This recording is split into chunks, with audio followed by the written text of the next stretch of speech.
Hello there, welcome to Cool Talk. And today we're going to specifically, we're going to look at the TV show Euphoria. I always feel that society feeds culture and culture feeds society. Case in point, there was a teacher that's being attacked over there in New York City because she was teaching 6-year-olds about masturbation. She even had a teaching tool, a little cartoon. This is insane. And Euphoria was out in 2018, and season 2 has been delayed because of COVID-19, but the second season is on its way. Euphoria is about students and their struggles with depression, drug addiction, social media, peer pressure, and sexual hangups. And if this show had been about college students, I probably wouldn't be doing this video. But it's about high school students, underage kids, so here we are. And I know that the actors are young adults playing high school students, but we always suspend disbelief when we watch a TV show. So in our mind, we are supposed to be looking at high school kids. And I know that HBO is promoting the show as for mature audiences only. But are they really? It's about high school kids, it caters to teenagers, and it has a Disney star, Zendaya, also of Spider-Man fame. The soundtrack seems to be catering or being more attracted to the younger generation. Also, I wanted to say the show does have some positives. Zendaya proves to be a very skilled dramatic actress, as do others in the cast. The cinematography, the soundtrack is great. I do like that most of the parents on the show are shown in a positive light. So we're not blaming the parents for the kids' hangups, which is great because most shows do that, and I call that lazy writing. But having positive, loving parents and still facing the problem that these kids have kind of underlines some of the issues that I have with the show. It's a nihilistic view. These teenagers are majorly lost.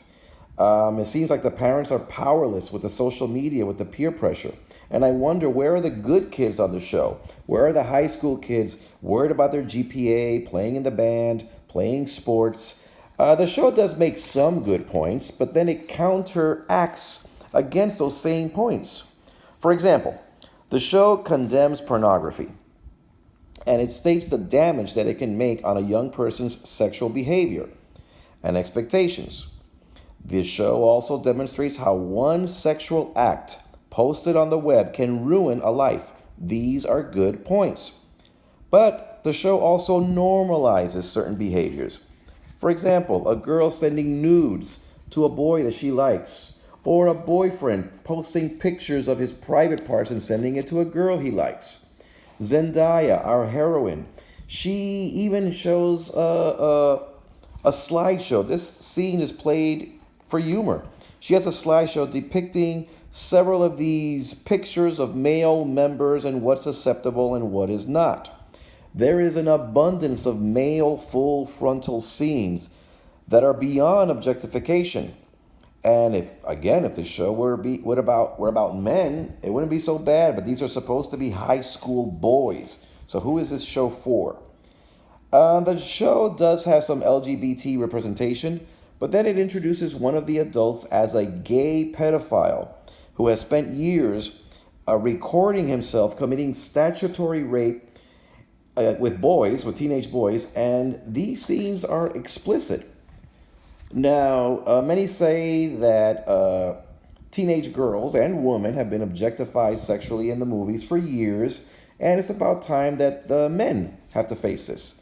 They do have a point. I mean, films like American Beauty, for example, it won the Oscar.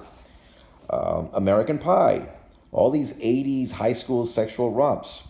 They were accepted at the time, they're being condemned today, but there's a reason for that. If it was wrong then, it's wrong today, and objectifying females is just as bad as objectifying males.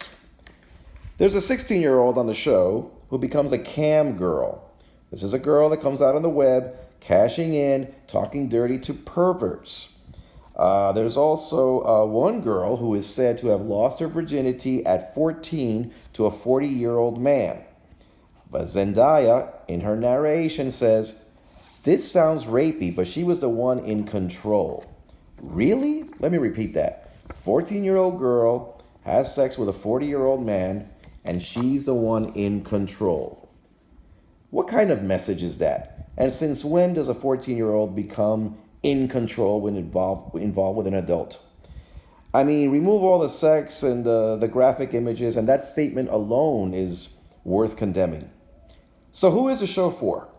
HBO says it is not for teens, but common sense tells us that teens are going to watch it. They say it's for mature audiences only. Really? Which ones? Are the ones that want to see naked teens? Or should I say actors portraying naked teens? Or is a show for those who enjoy the drama and can overlook the sideshow of graphic images? Or is a show built for the delight of older, perverted men? And who wrote this show? Well, the creator is Sam Levinson, writer-director. And he says the show is based on his experience with drugs and depression.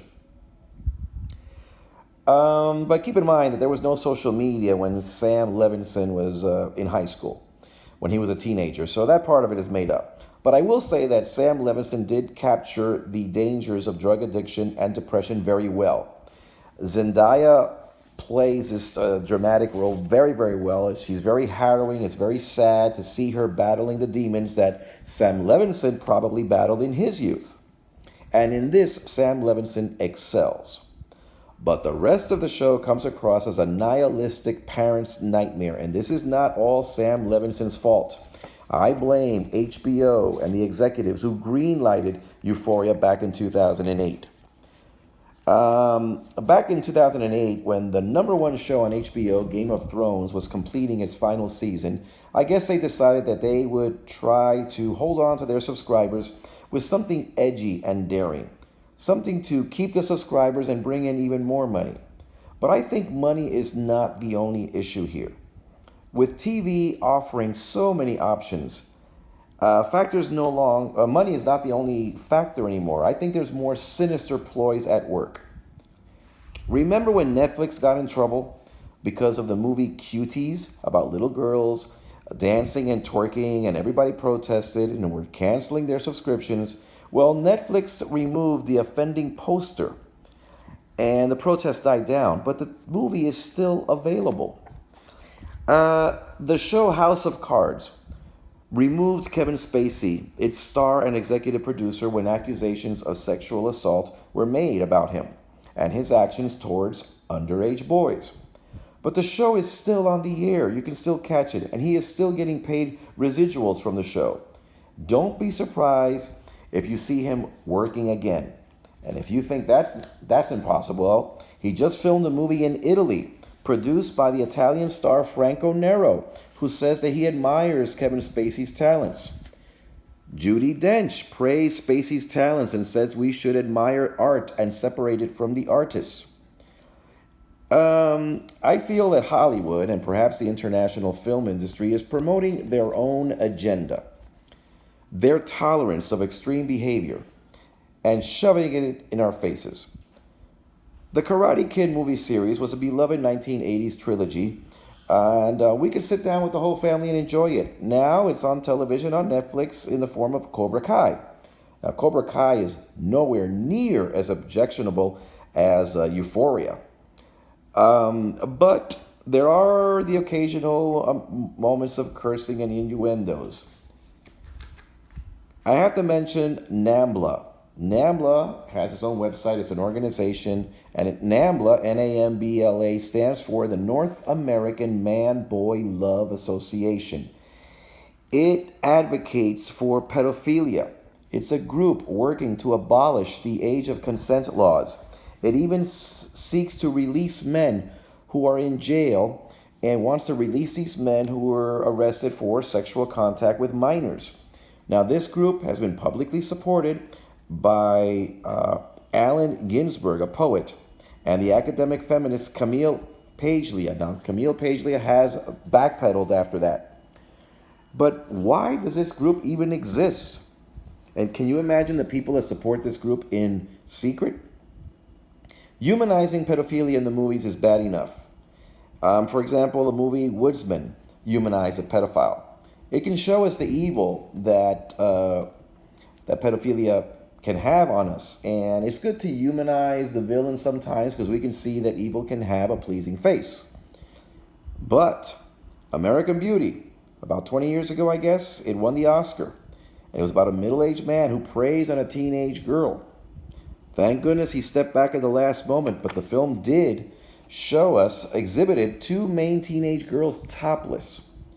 In 2017, the movie Call Me By Your Name was about a 17-year-old boy having an affair with an adult male, and his parents casually accept this affair. These are minors, people. So Hollywood, please spare us all your preaching to us about the social issues and your grandstanding about the Me Too movement and how much we should follow your lead, while at the same time you decide to plug this sick agenda at us. No one can tell me that the film industry didn't know about the behavior of Woody Allen, Harvey Weinstein, Kevin Spacey, and so many others.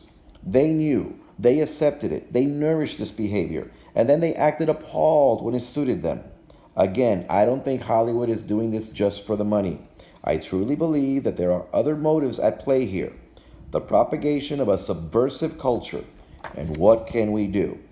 Well, not very much beyond being aware of this, being choosy with what we want to watch, condemning what needs to be condemned. And while Hollywood isn't only about the money, they do need money to operate. We can throw our support behind worthy films that Hollywood does seem hypersensitive to criticism. We can take that route. And these films and TV shows do rely on subscribers to the streaming services and to the products being marketed. The consumer does have some say. So let's say it. Okay, so in a nutshell, Hollywood, hypocrites as always. I didn't want to leave the impression that this was an attack only on men. There have been several films and TV shows where women have been pedophiles as well and predators. There's a TV show called A Teacher, where an adult teacher has an affair with a young student. Same with the film Notes on a Scandal. But the most scandalous one for me was the movie The Reader. This is where Kate Winslet, an adult woman, has an affair with an underage boy. Now, when they filmed this is what blows my mind. The young actor was actually 17 when they started filming. So they filmed the movie and then they waited until he turned 18 to film the graphic nude scenes.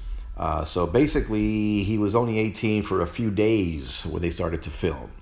So the legalities of this means that it was not child pornography, but I still feel that it is wrong. Now, 10 years ago on Facebook, people were able to take your name and have you join a group without your consent. This is the way it was until, guess what happened? Somebody, possibly as a joke, took the name of Mark Zuckerberg, the CEO of Facebook, and put his name under the group NAMBLA, that North American Man-Boy Association that I mentioned to you earlier, the pedophile advocacy group. And Zuckerberg immediately removed himself. Now, since then, there have been many, many changes to these groups. But it's amazing that Facebook would have this to begin with. Anyway, I don't have anything else to add, but I would like your thoughts, so please reach out, and it would help me immensely if you could send me a like or a dislike, comment below, or better yet, subscribe. This is Cool Talk.